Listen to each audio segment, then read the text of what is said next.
Two Rivers Talks is brought to you by Two Rivers Biz Starts. Also by Two Rivers Main Street. And by Raleigh Point Economic Advising. And by viewers like you. Thank you. Hello and welcome everybody to Two Rivers Talks with Darla and Todd. I'm Todd and this is my friend Darla. Hi, Darla. Hi. We are your connection to all things Two Rivers. If you're from Two Rivers, used to be from Two Rivers, or want to be from Two Rivers, you're going to find here all the news, fun, music, art, and more that you can handle. It is an embarrassment of riches. And we have a great show planned for today.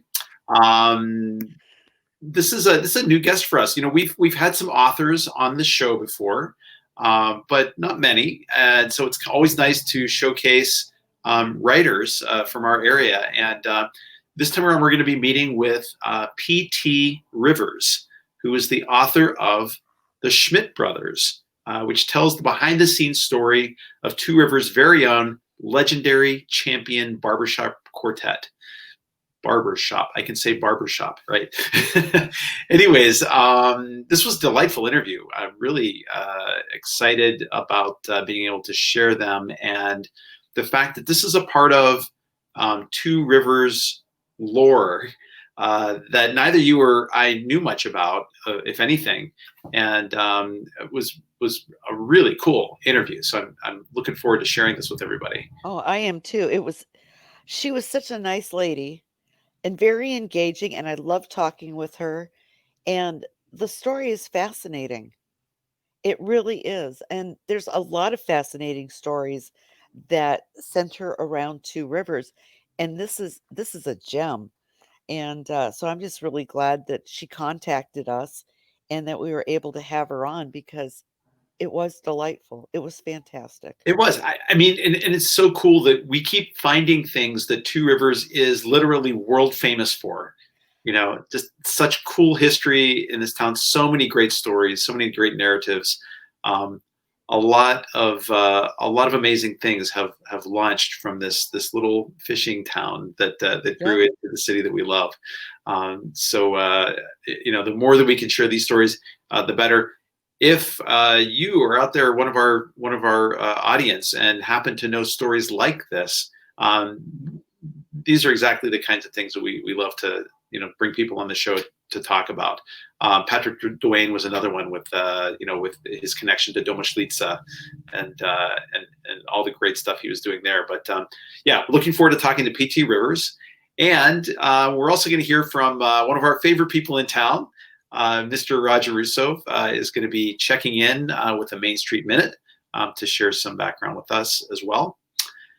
And that's it, Darla, isn't it? We can just move on to the next segment, right? Oh, no.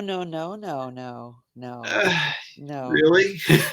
This is the whole reason that I do these broadcasts with you, is so that we can do this segment. And this segment. Yes. We're going to do this. We're going to really do this. We're going to do this. So, Todd, I would love for you to take it away with Word of the Day. Word of the Day. Okay. I have to admit, you stumped me on this one. I did not know this one. The word of the day today is legerity. That is Legerity. Legerity. And the meaning is physical or mental quickness, nimbleness, or agility, which is interesting because I would probably have used the word dexterity, but that's just kind of physical nimbleness. Right. So legerity is interesting. So yeah, so using this in a sentence, this is taken from Max Beerbohm's Zuleika Dobson, 1911. For you book lovers out there. Got you on that too, didn't I? A riveting read. Yeah. I think I've heard of Max Beerbohm, but I don't recognize the book. Okay. Anyways, alighting with the legerity of a cat. He swerved leftward in the recoil and was off like a streak of mulberry-colored lightning down the high. Interesting. I love that. It's a very evocative sentence. It is. I like that. Who would have ever thought of using mulberry as a descriptive color?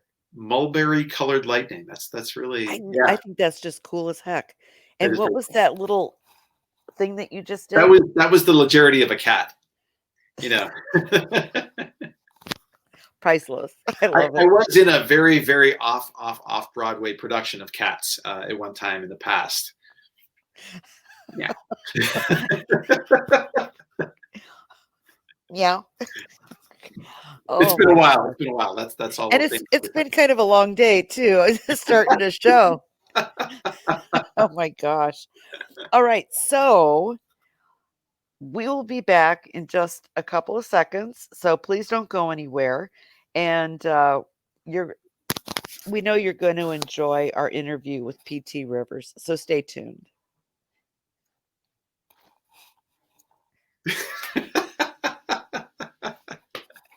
And welcome back, everybody. We are very pleased to have our next guest with us. She is a local author from the Two Rivers area originally, and her name is PT Rivers, and she is the author of the Schmitt Brothers, a history behind the scenes story of Two Rivers' very own legendary champion quartet. Welcome to the show, PT. We're really glad you're here. Thanks so much for having me. So PT, or if we could call you Paula, we would really like to hear a little bit more about the story of the Schmitt Brothers, and I guess maybe to get things started off, you're a family relation. You're the great niece of the quartet. Is that right? Yes. I was a great niece and grew up in the neighborhood where most of the quartet had their own families. So Uncle Jim was around the corner. Uncle Joe was through the next block. Uncle Fran was down the next street. And Uncle Paul was across the street from Uncle Tom. And their kids were our babysitters. So yeah, they were my great uncles, but we knew them all very well. Did you think that everybody's last name was Schmidt? Well, back then, you just assumed everybody was related to a Schmidt if their last name wasn't Schmidt, because there were just so many of them. Sure. And at one point, we actually did a tally, and in our neighborhood, I had 50 cousins at one given time within 6 blocks. Oh my God. Which is amazing, isn't it? But you have to remember that the Schmitt brothers had 35 children among the 4 of them. Right. So it's pretty easy to total that up. So. Well, as we go on in the interview and we find out what their schedule was for performing and practice and all that, you will find yourself asking yourself, where did they find time to have 35 kids? Between four of them. I think it's an amazing feat. It truly is. So Paul, I have to wonder. So of all the siblings and all the nieces and nephews that were involved, what got you interested in this project? What spurred you on to decide to write a book about them? Well, I am a professional writer, but I write mostly boring business type things, and I've always wanted to write a book. It's been my childhood goal to write a book, and this particular story came about in kind of an odd way. We always had a Schmitt Brothers CD playing in the car when the kids were little, and still do. And they would always sing the songs and everything. One day I was picking up my son from grade school. He's in about 1st grade at the time. And I had the CD playing, and he gets in the car with a couple other kids. And I kind of turned the volume down because I wasn't sure if barbershop was cool for 1st graders. And from the 3rd row, one of the kids pipes up, "Don't turn that down. That's cool. What is that?" So my son says, "Oh, those are my internationally famous uncles. They won this big contest and they got gold medals and they sang on TV." It was so heartwarming to hear him retell the story that he knew so well. And so as it happened, coincidentally, I got home that day And in the mail is this card from Jim and Marianne Schmitt. It's a Valentine's Day card. So I quick dash off a reply, "You still have fans even though they're in first grade." And a few days later, I get a letter back from Marianne. And she said, "Paula, you have to help me. Jim is the last surviving member of this quartet, and we have to capture those memories or they will fade away." And that's kind of what started it out. I started interviewing Jim and Marianne for like an hour a week over the course of several months. And then as it happened, my family was lucky enough that we got to move back to Two Rivers from the Milwaukee area. And my kids got to meet famous Uncle Jim, which was really neat. But unfortunately, he died in 2008, just about a year after I got back to Two Rivers. So the whole project kind of fizzled and got put on hold as my kids were growing up. And then in the last couple of years, I started thinking, you need to get this done. Aunt Marianne and Aunt Tony are still alive, and you owe it to them to get this written. Okay. And so I just dug in and really went after it. And in the course of doing it, there were a lot of interviews with a lot of people, and all of a sudden there were newspaper clippings from everywhere. I had a treasure trove of primary resources to deal with. And I think probably the hardest thing was making sure that you got it all woven in the timeline at the appropriate place and double checked your facts. And then I would go down rabbit holes about, what did that particular theater look like, and what did it sound like, and how many people did it sit, and all those kinds of things. And you'd be amazed what you can find on the internet about these things, especially more historical venues. It was really kind of a neat trip. And every single time I interviewed someone, it was a lot of laughter, a lot of fun, but really poignant because we still miss them. We really do.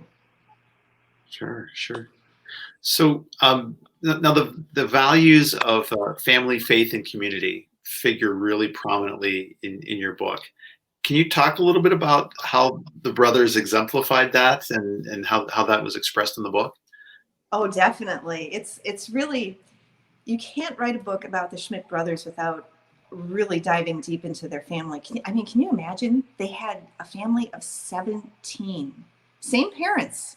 Henry and Anna had 17 children. And in a household like that, it would be absolute chaos if you didn't have some kind of rhythm to your life. And for the Schmitt family, it was all about church.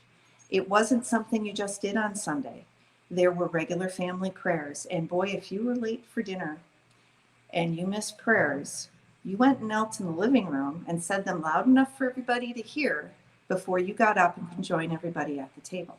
Oh boy. You didn't rush through them either. You had to start over if you rushed. You had to say them as if you were speaking to God, not just repeating something.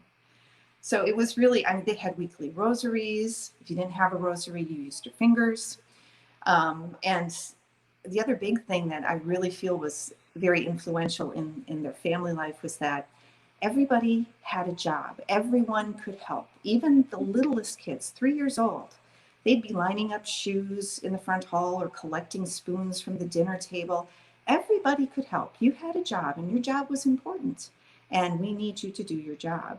And you see that play out through their entire lives. Every one of these guys, all 17 of the children, and especially the quartet, were just incredibly involved at church in different civic organizations, the Elks, the Lions, Rotary, church. They were doing all this besides singing and raising 35 children. It's just amazing to me that they were able to accomplish all this. And they did it because they wanted to, and they thought it was really important to do that. So I think singing was really only part of the story. There's a really rich story behind all that. My husband, I was asking, he was born and raised in Two Rivers. And I'll tell you, I wasn't. And this is the first time I've heard of the Schmitt brothers. Oh, no, really? Absolutely. Yeah. And so I asked my husband, I said, "Are you familiar?" And he goes, "Oh, yeah, at church." And he gave me a story about that. And he wanted to know was Father Schmitt over in Manitowoc, was he a relative of your clan? Yes. So there were, amongst the 17 children, 3 became priests. The oldest was Henry. Then there was Father Leo, and he was in Manitowoc at what used to be Holy Innocents for many, many years. And then there was Father John. And they were all in the Green Bay Diocese. And they actually even had a cousin who became a bishop up in Marquette, Michigan. Oh, really? And the extended family, even today, continues to have 3 priests. My uncle, Jerry Toddy, is a priest. He celebrated his 60th Jubilee. And then I have a cousin, Father Matt Foley, and Father Carl Schmitt, who is the son of Jim, the youngest in the quartet, is also a priest up in Kimberly. You know, you just mentioned Jerry Toddy. We're going to have to talk after this because I think we're related now. We probably are. Oh, that's so cool. And I have another question. Is there any relationship between your family of Schmidts and Mayor Jim Schmitt up in Green Bay? Yes. Of course. So Mayor Jim's name is Jimmy Joe, and he is the son of Jim Schmitt. And I'd have to double check this, but I believe Joe Schmitt is his godfather. So when we were growing up, he was Jimmy Joe, not to be confused with his dad. And then he became Mayor Jim. So yeah, So cool. so there's absolutely. You are blowing our minds. See what I mean? The Schmitt family is just incredibly interesting. It's huge. You have to understand one thing. Both Todd and I are only children. Oh, We're no. very, very small families. And just the idea of having 17 kids, it makes me want to go out and get my tubes tied. I'm sorry. That's just too many people. Well, and you know, it's funny because in one of the very first chapters, this story was told to me by multiple sources, including my own grandmother. So my grandmother wanted to get married in June, and her mom said, well, maybe the end of June. Because what my grandmother didn't know at the time was that she was pregnant. So here she is, she's 45 years old, and she's pregnant with her 17th child. And she's leaving church, and one of her friends said, Anna, you know, it's really dangerous at your age to be getting pregnant. You should be more careful. And she said, you never know, this could be my Caruso. Oh my God. And years later, where is her son and 3 other sons singing, but in Carnegie Hall, where Caruso sang. Oh, that's amazing. So How neat. cool. Wow. She adored her children. She really did. Oh, I bet. She must Yeah. have just been proud as punch. I mean, just what an amazing, flock of kids, and just the whole family.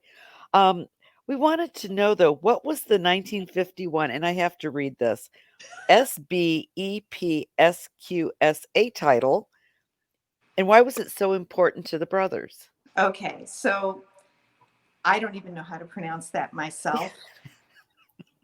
Some time ago, they actually changed it to the Barbershop Harmony Society.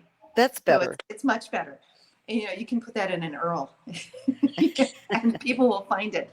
No, actually, this organization was started in 1938 by a couple of traveling salesmen who liked to sing.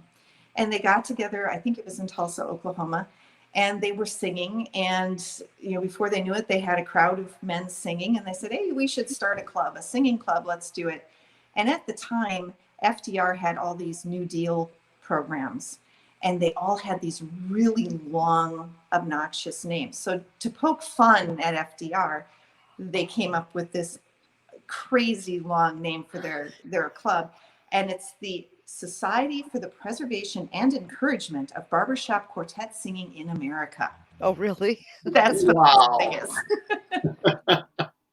So, and it's really interesting because the Schmitt brothers didn't start out as barbershop singers. They started out in the church choir at St. Luke's. And one summer when the choir didn't sing, they always took the summers off because you know how summers are. You can't ever get everybody together for an entire choir. Well, most brides like to have their weddings in the summer, right? So I've been told that one of the executives from the Hamilton Company asked them to sing for his daughter's wedding. And unfortunately, the choir wasn't available, but the organist was Ray Schmitt, who was the older brother of the quartet. And he said, well, I have some brothers.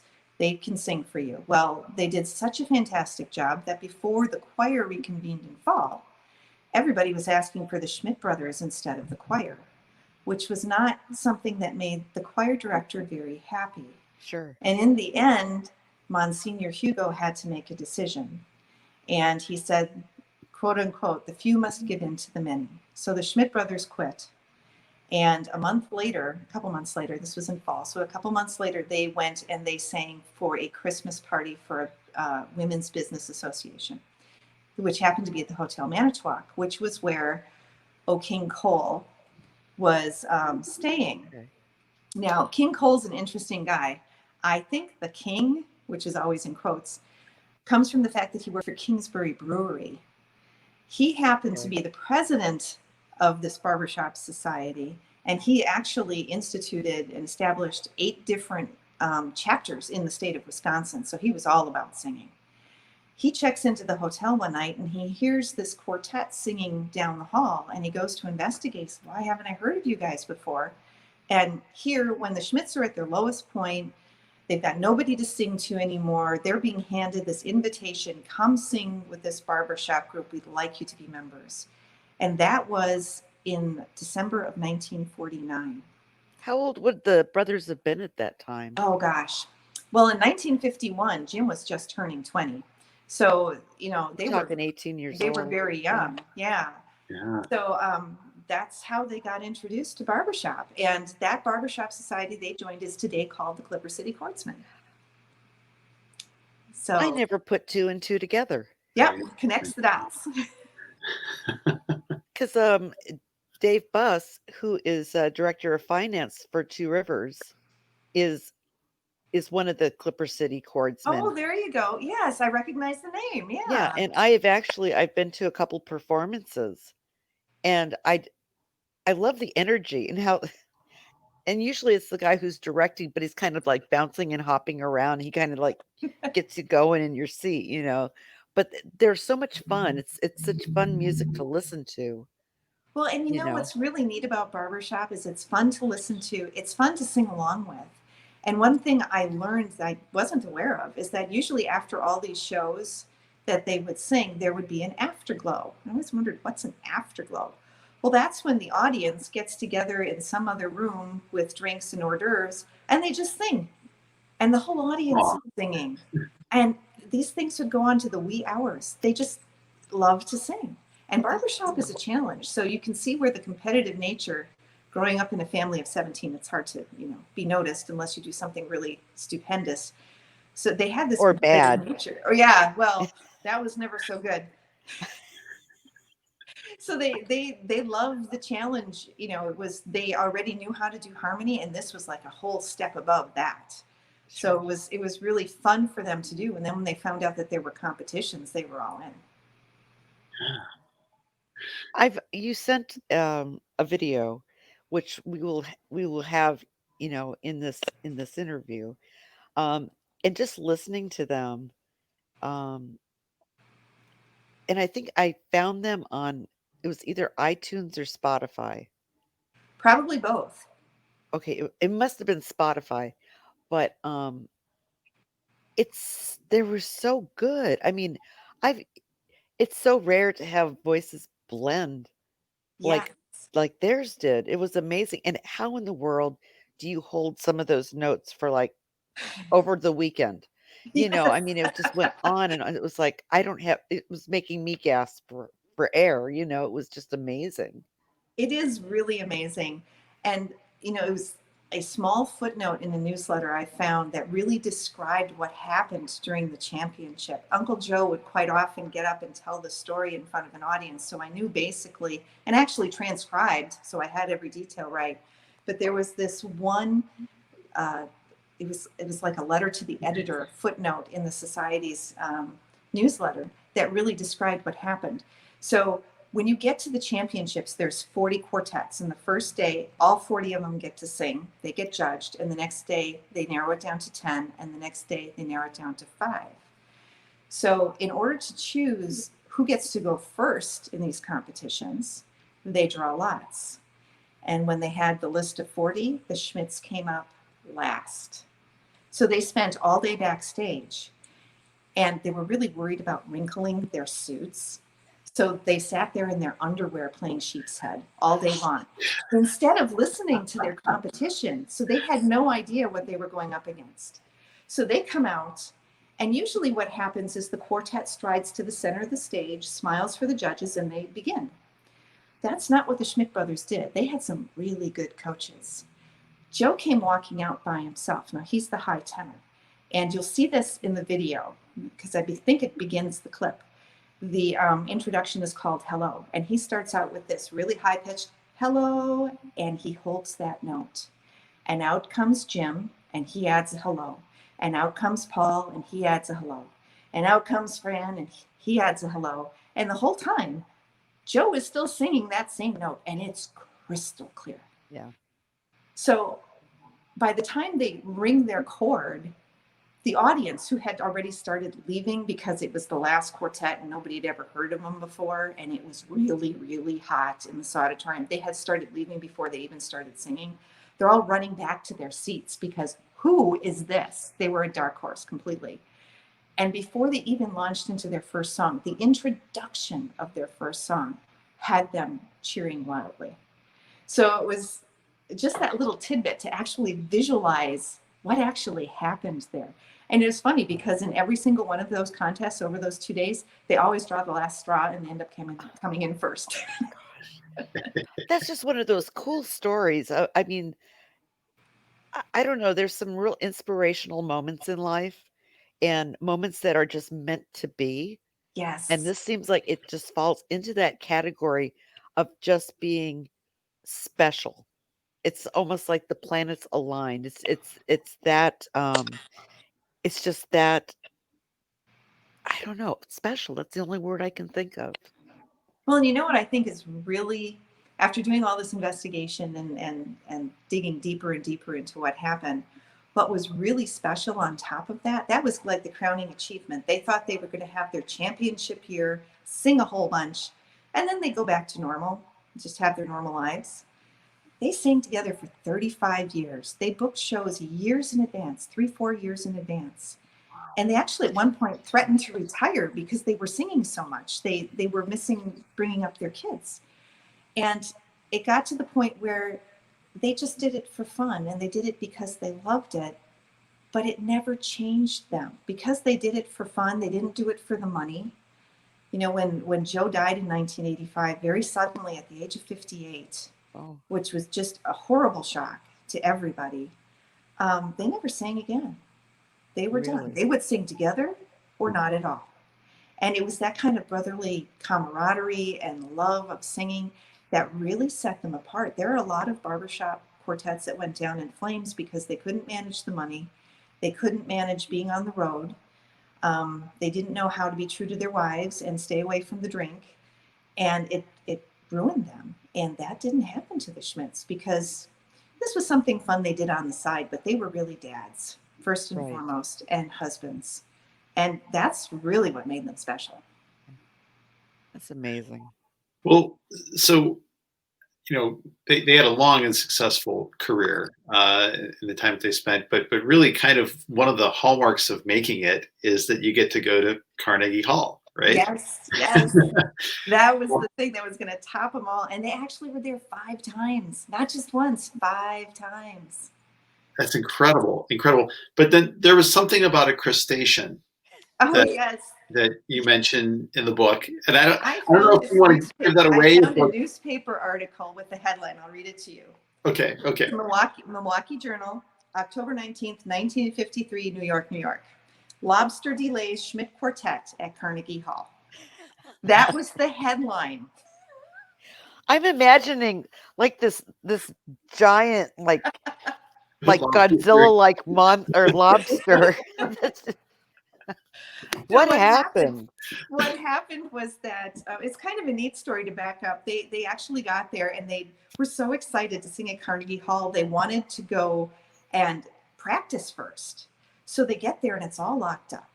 And they have to convince the janitor to open the doors for them. Here they are in the corner singing a song to prove that they're a barbershop quartet and we really are singing here tonight. And he finally opens the door. So their debut at Carnegie Hall was for an audience of 1.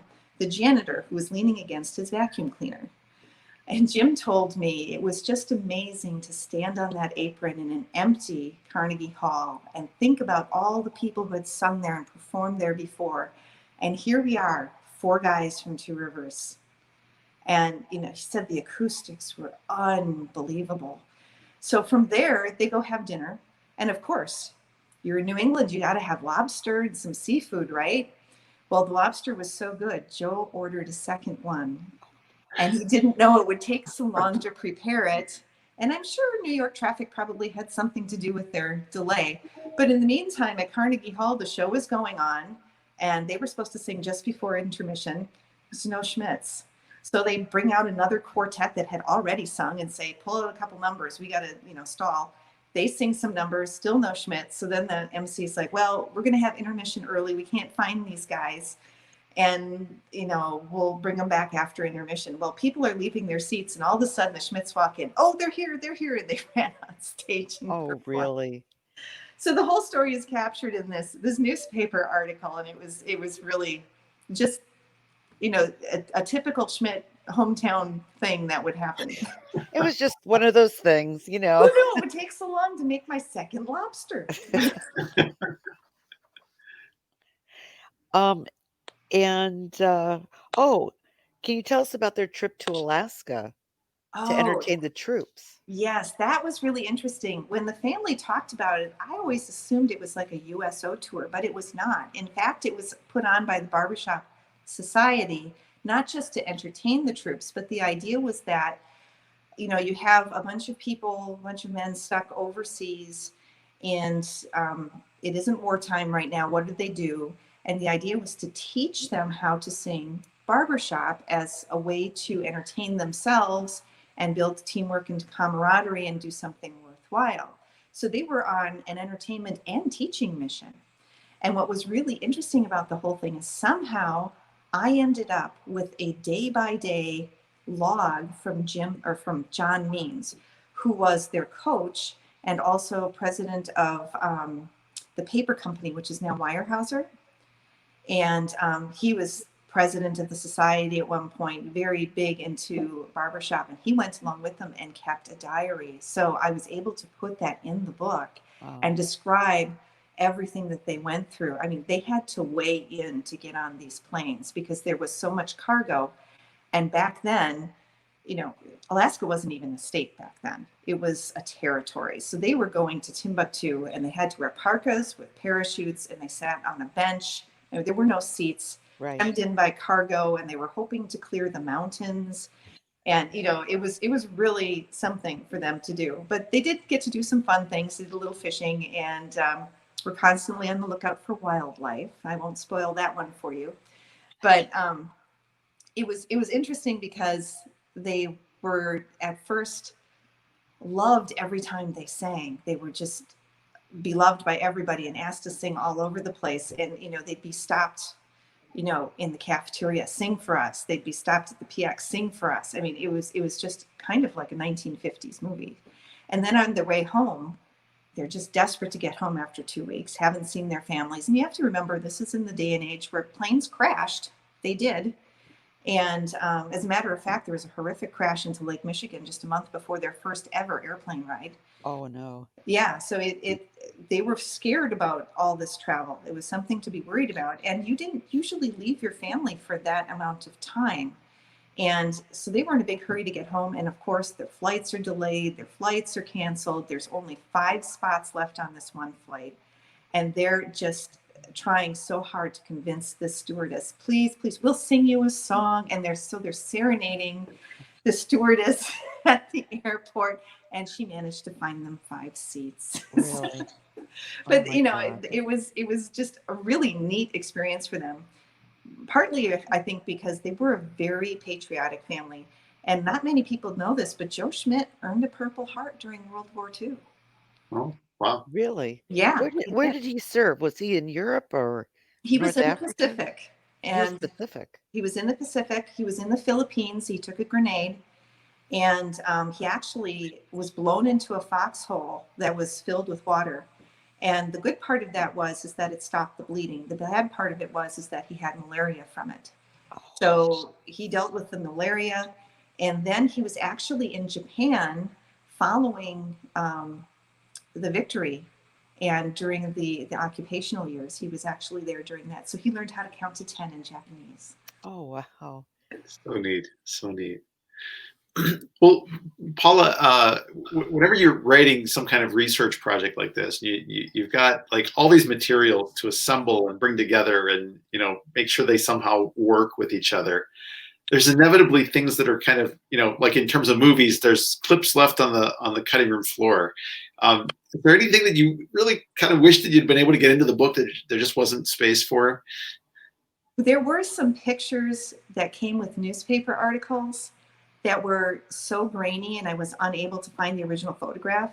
You know, when they, excuse me, when they take a photograph and they put it in a newspaper, they actually create dots out of it. And then when you try to copy that, it makes like a cross-hatching mess and you can't even see anybody's face anymore. So there were a lot of photographs like that that I didn't have access to, that I would have loved to have put in there. There's one of them boarding the plane to go to Alaska and they're all waving their hats and things like that. But I think as the storylines go, I crammed every little jewel in there that I could. What was really surprising to me, well, it was not really surprising, but a neat thing that happened after the book was published, I started a Facebook page called the Schmitt Brothers Quartet, with the idea that every time I talk to somebody about the Schmitt Brothers, they all have a memory. They all have something to share. I thought this would be a great way for people to share their memories. And there were a couple of, even from the family that I didn't know. So for instance, when Jim Schmitt was married, he of course was busy at the altar and the quartet was singing in the choir loft. Well, he couldn't be in both places at the same time. And I was kind of wondered about that because the quartet sang for his wedding, but how did that work? Well, it turns out that Ray, who was the organist, had a son named Peter, who was also an author and a Two Rivers person. And he sang Jim's part, and he was probably 16 at the time. So he got to stand in for Jim during Jim's wedding. So, you know, neat things like that. And there's a part in the book where I talk about how before a performance in Appleton, they went to go visit their sister and sang a performance for just some friends at her house, and how they rattled the windows. And another cousin said, oh yeah, they stopped at my house too. And that rattling the windows thing is real. They were so loud and so bombastic, the windows do rattle. And it was a thing. There's a level of volume that is a Schmitt level of volume. And I've experienced myself, you know, they get so loud. It's just amazing how they could fill the room like they did. That sounds like my family that I'm married into. And everybody wants to talk over each other. And as time goes on, everybody gets louder and louder and louder. And I'm not going to mention her name, but I have one sister-in-law who can reach a certain pitch where it feels like your eardrum is just popped. It's really so my husband knows when I go like this and I walk outside, it's like, you know, I've reached I'm a critical mass, you know.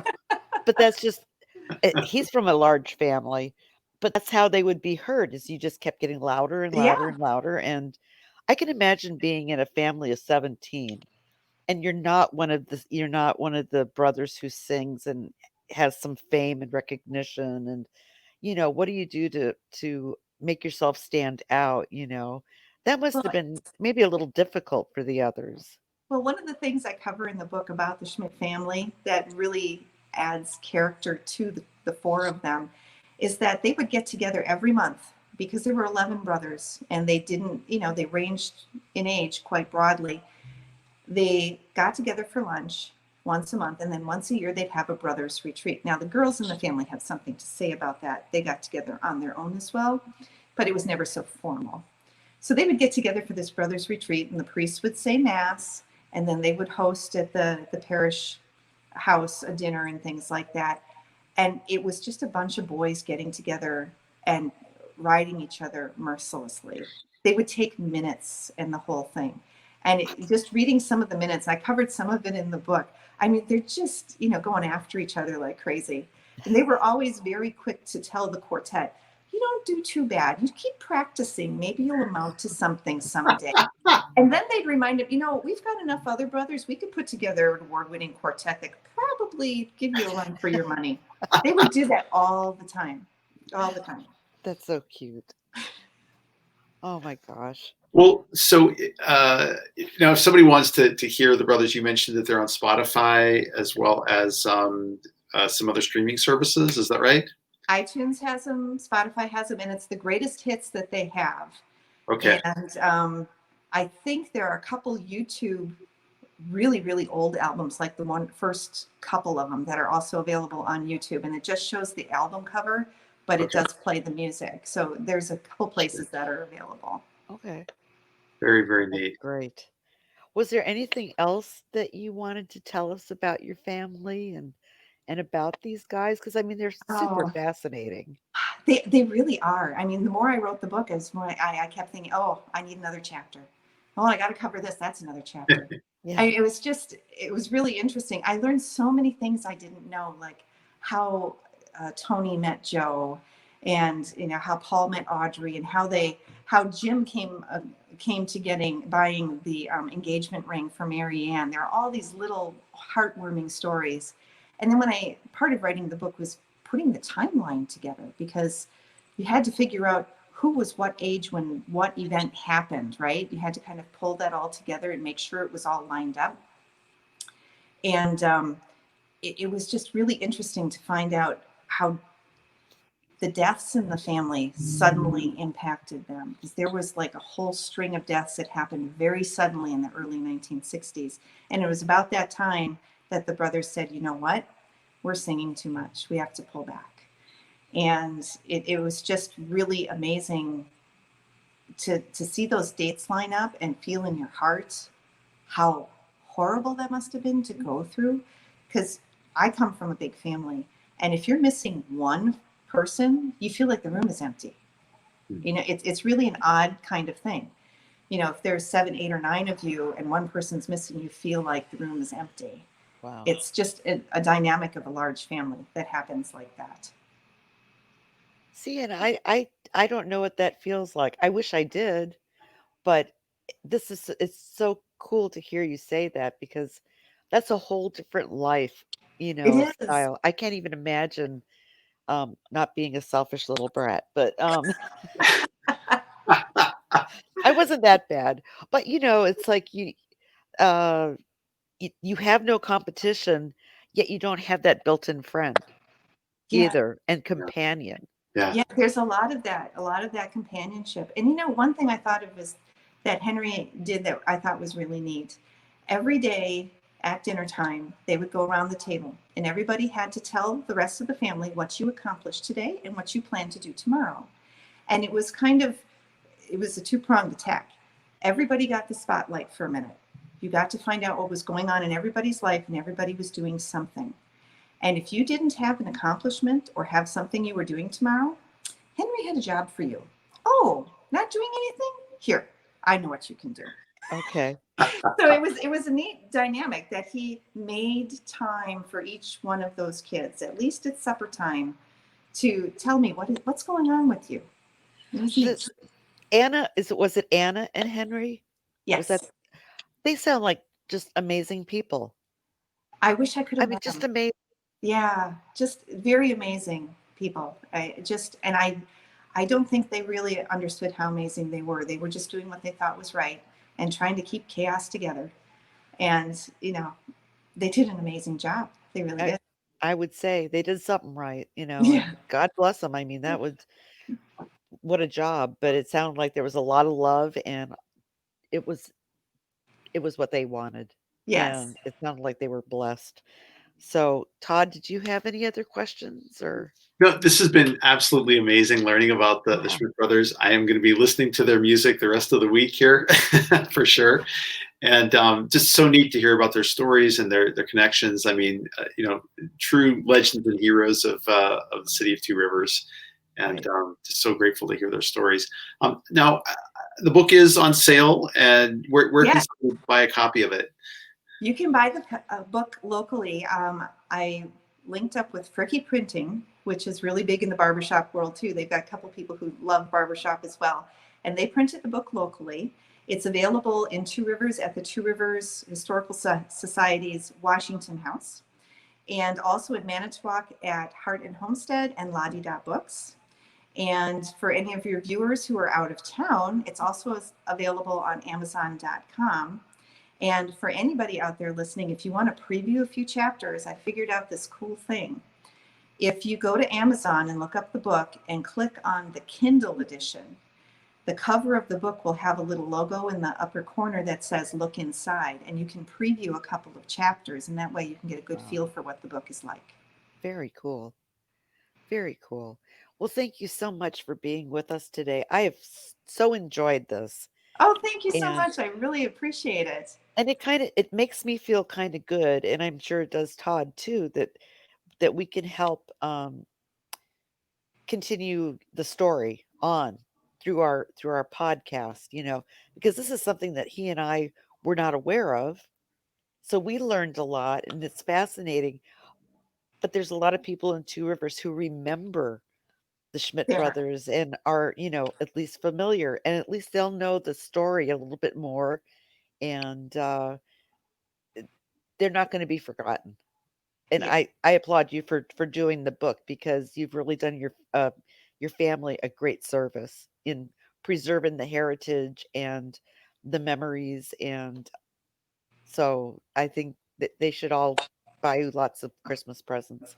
So Well, I feel very, very blessed to be part of the family because they really are a unique family, and we're still in touch. And I just really feel blessed. that's wonderful. Well, thank you very much. I don't think I could top anything that Darla has said there. She expressed it super well. It's one of the reasons we do this show in the first place, is to celebrate these great stories of the city. So, P.T. Rivers, author of the Schmitt Brothers, thank you for being on the show. Thank you so much.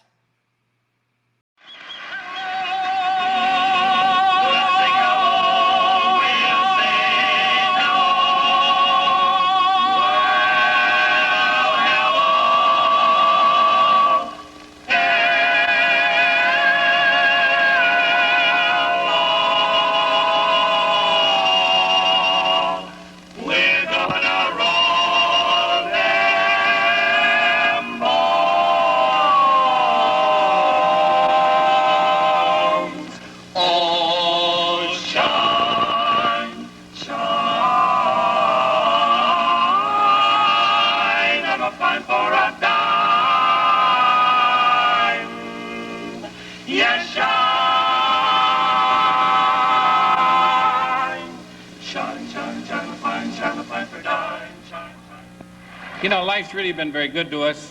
We have been able to sing longer than any other championship quartet without a change in personnel. We have more kids than any other quartet in the society. Up and roll, you land.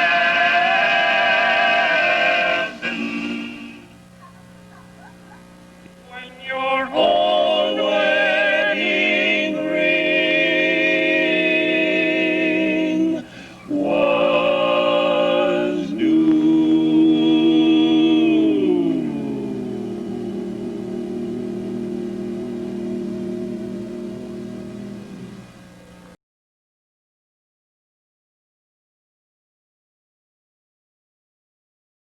And hello, everybody. We are back, and we have, by popular demand, one of our great segments coming up. Our good friend, Roger Russove, the director of Main Street, is back with us for the Main Street Minute. Welcome, Roger. Good to see you.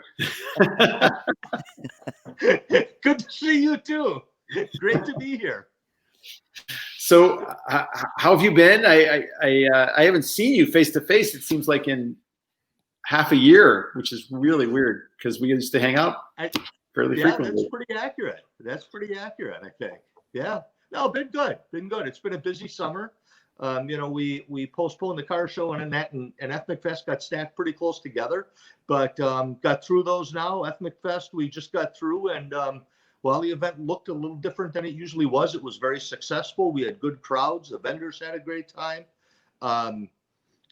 the entertainment was very well received. Got a ton of compliments about the entertainment.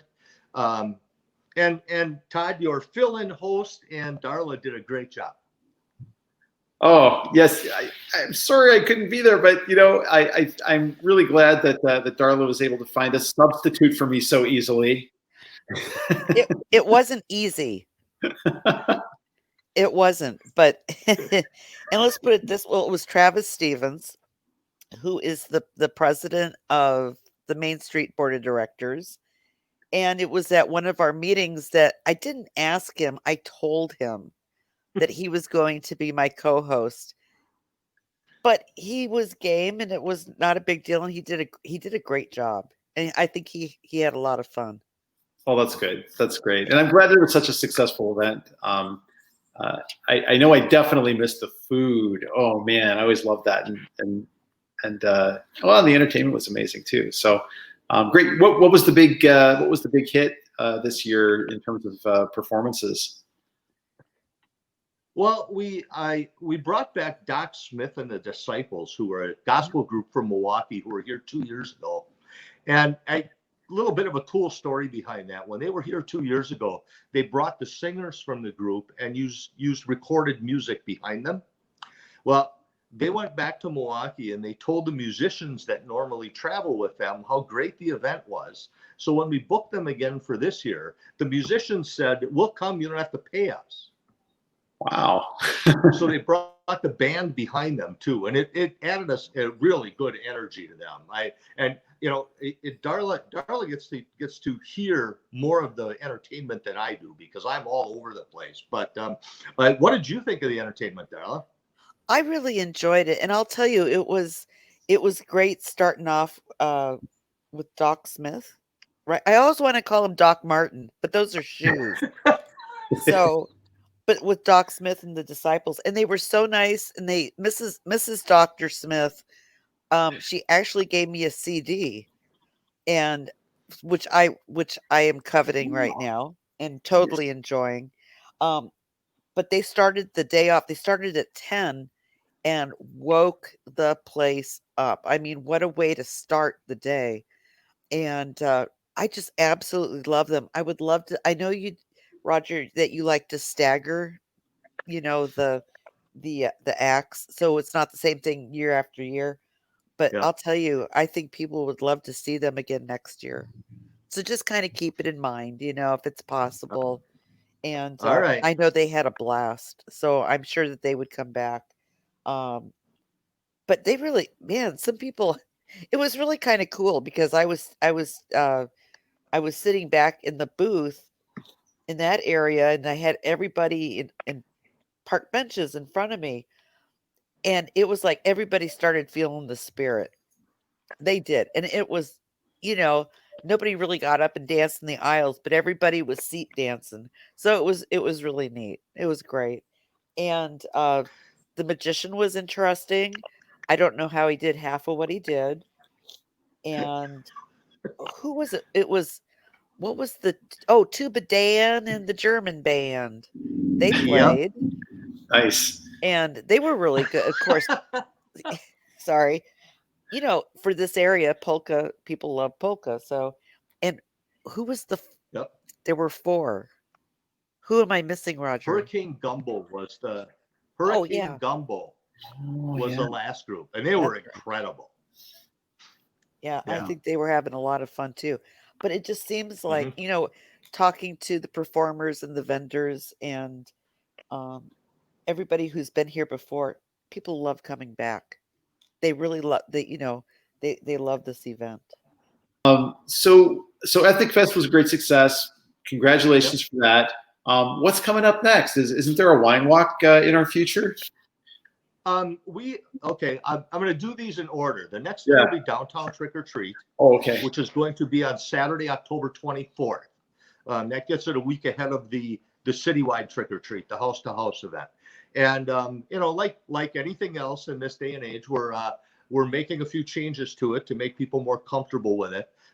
We're encouraging businesses to give out candy outside their business if they're concerned about crowding inside their place of business. And We're also encouraging them to find a way to either make up little individual bags of candy, so that you don't have kids sticking their hands into a bowl full of pieces of candy, or the business owner with gloves on taking candy out of the bowl and putting it into a child's bag or whatever container they're using to collect candy. That way it makes the event a little safer and makes people more comfortable to participate, as I guess is more as important as anything. And that's always a great event downtown. We've had years where businesses have given away over 1,000 pieces of candy. They've had over 1,000 kids through their business in the 3 hours, and it's a blast to watch all those people and all those kids in costumes and everything downtown. It's a lot of fun. It really is a lot of fun. And then you mentioned a wine walk, and we're working toward doing one on October 30th. And there were concerns about that for some of the same reasons, about, because that seems to be an event where all of a sudden a business will have 24 people in it, and it's a smaller place, and people might be uncomfortable. And of course, it's hard to sample wine when you're wearing a mask. But I worked with Kim Graves, our city clerk here, and with Chief Kohlmeyer from the police department. And it kind of as a tie-in to the cafe seating thing that they're allowing for restaurants this year, we did get permission for this year for businesses to give wine samples out at a table in front of their business. So again, if people want to participate, but they're not comfortable going into a large crowd of people inside a business, they can sample wine outside on the street. Oh, that sounds like a wise precaution. Yeah. And that event will be.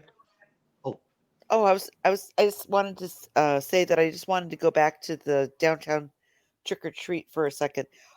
You might have said it and I probably missed it, but what date is it and what are the hours? It's Saturday, October 24th from 11 a.m. to 2 p.m. Okay. I know last year, oh my gosh, we gave out so much candy, and it was and it's a very short period of time. So it's fast and furious. It really, really is. But it was a lot of fun to see the kids. And then for the wine walk, I must not have been paying attention. I'm so sorry. What's the date for that again? That is Friday, October 30th, and that will run from 5 o'clock to 8:30. And we've got a couple more things we need to work out to make sure we're going to go ahead with that. But I'm going to say that probably by October 1st at the latest, if we're going to do the event, which at this point we plan to do, we'll have tickets going on sale. Okay, good. And how much are the tickets? Tickets are $25 each. They will be available online on the Two Rivers Main Street website at tworiversmainstreet.com. And they will also be available at Seeds and Beans if you prefer not to buy them online. Okay. That sounds good. Well, I know I'm ready to get my wine on. And I love it when everybody comes into Basil's, and celebrates. Especially, if that's one of the last stops of the evening, because people get really funny by then. So I really enjoy it. I like to poke them a little. Yeah, well, yeah, and as we all, I'm sure, have found out at some point or another, typically if a little extra alcohol is consumed, people tend to spend a little more money too. So it's good for the businesses. It is.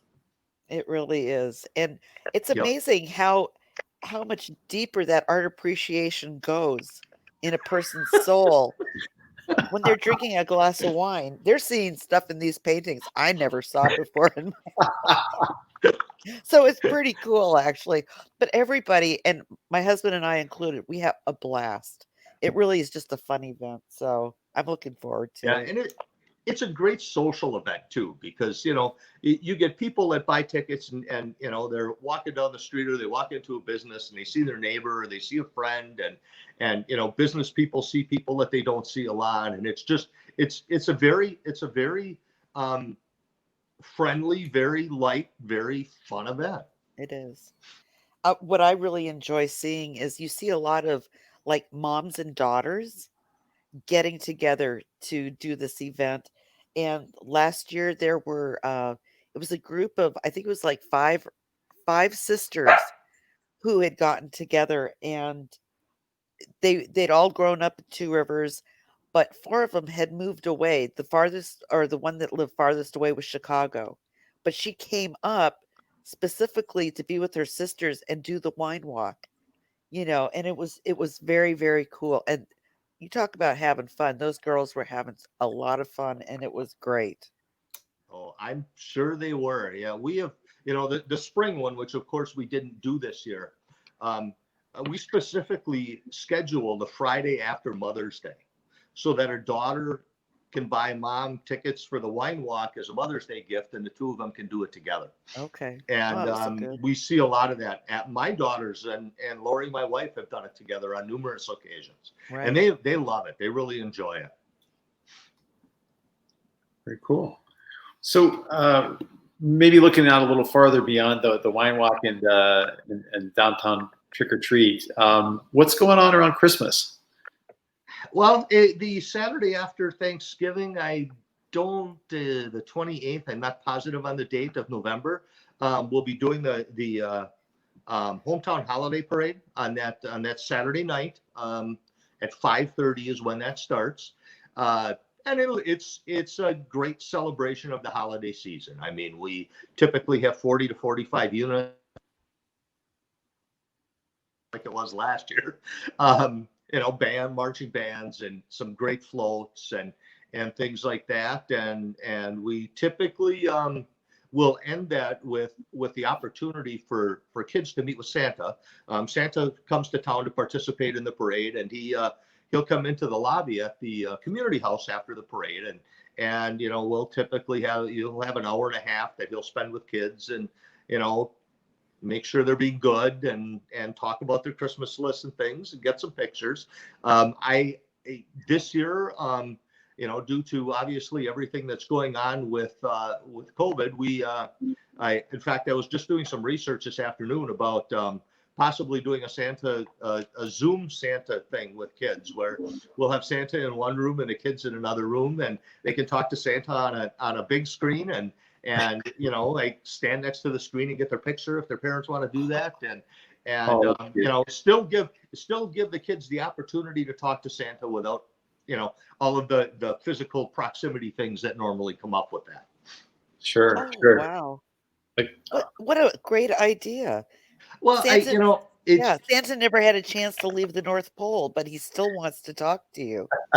well, no, we're still hoping he comes to the parade. Oh, And that's we'll just true. find him a location in the community house, and we can bring kids in another room, or even just separated by 20 feet or so, and they can talk via video. Wow. That's what I would lean toward doing, but we'll have to see how things work out. Santa may not want to travel either. I don't know. I mean, we'll hope he does by Christmas, but this is a month ahead of time, so. Hey, it's 2020. You never know what you're going to get. So it'll be interesting. oh, that's Very true. That sounds great, Roger. Anything else coming down the road for 2021 that you're thinking about or kind of have in the works? Well, one of the things that I should mention, because actually this is something that we're going to have to start getting participation on, probably right around Christmas or a little before. In 2019, we did the Art in Central Park, where we had people contribute paintings that we had printed on banners and put in Central Park. Well, our plan is to do that a little differently. We didn't do it this year, again, because of COVID, which obviously changed a lot of things. But for 2021, we're actually going to put the art banners on the poles at the intersections down Washington Street.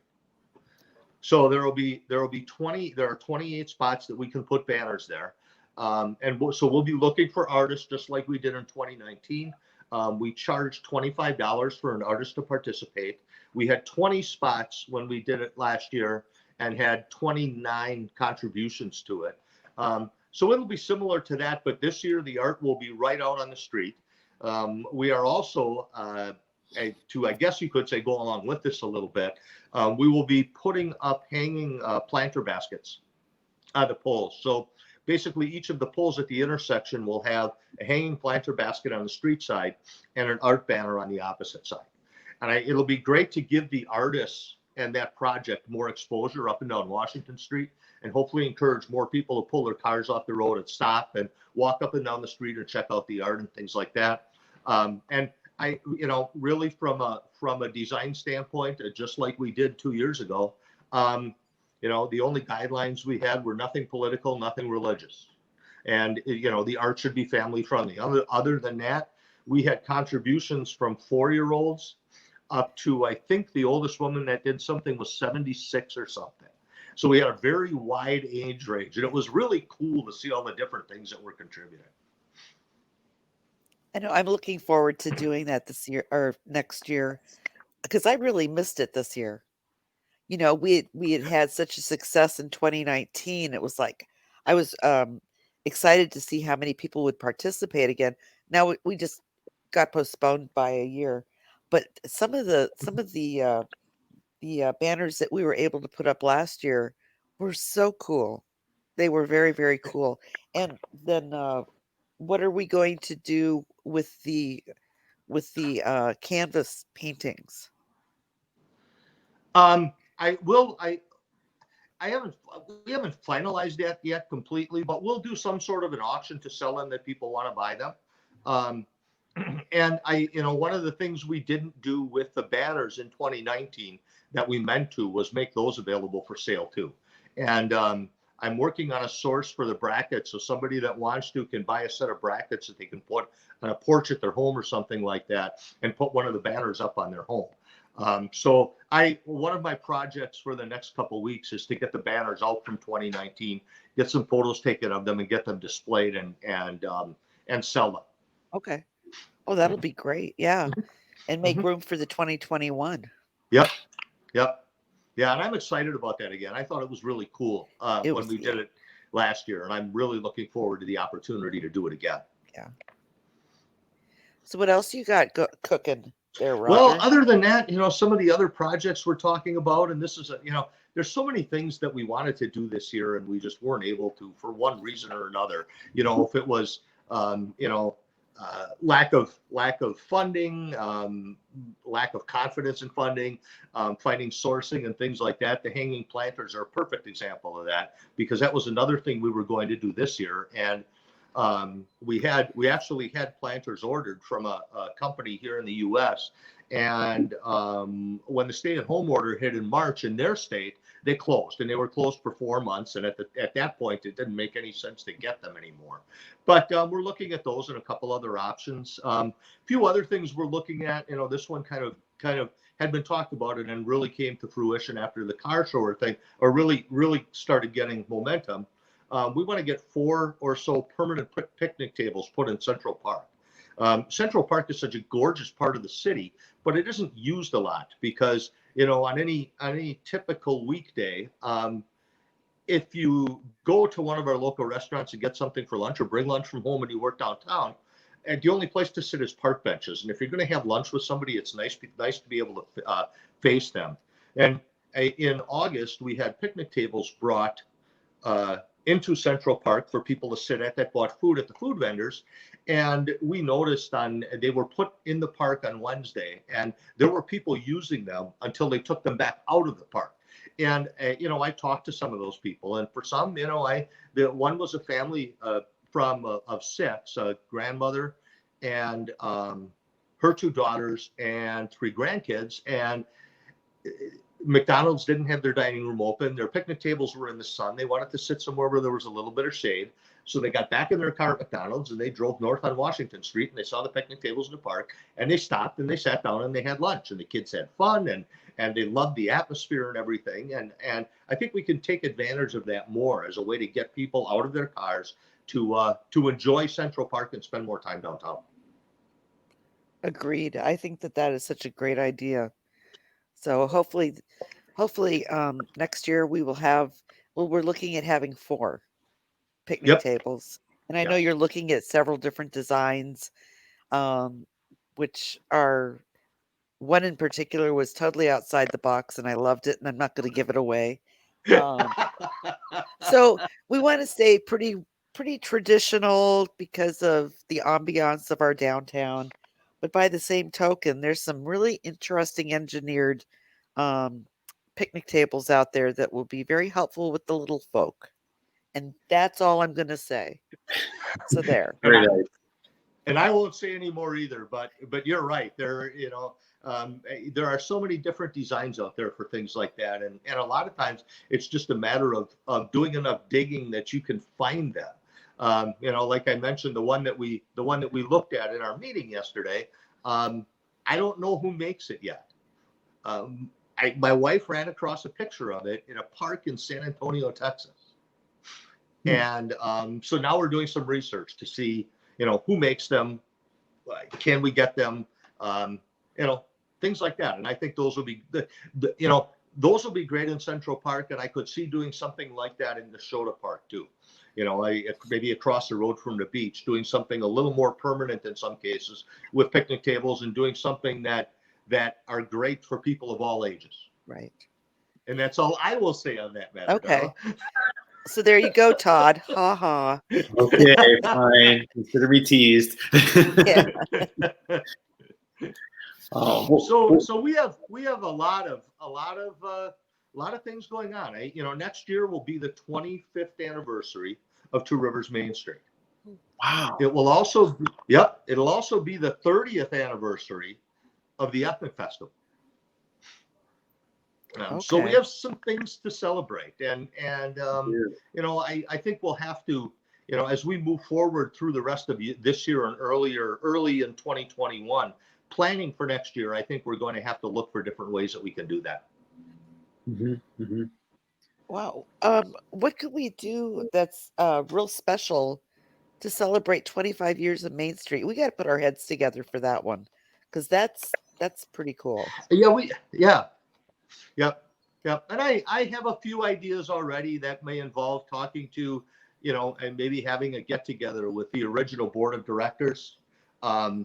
Bringing back some of the people who were involved in starting the program in 1996. Maybe we just have some sort of a celebration of, all of the people that have been involved with Main Street over the last 25 years. Okay. That's a good idea. Sounds pretty neat.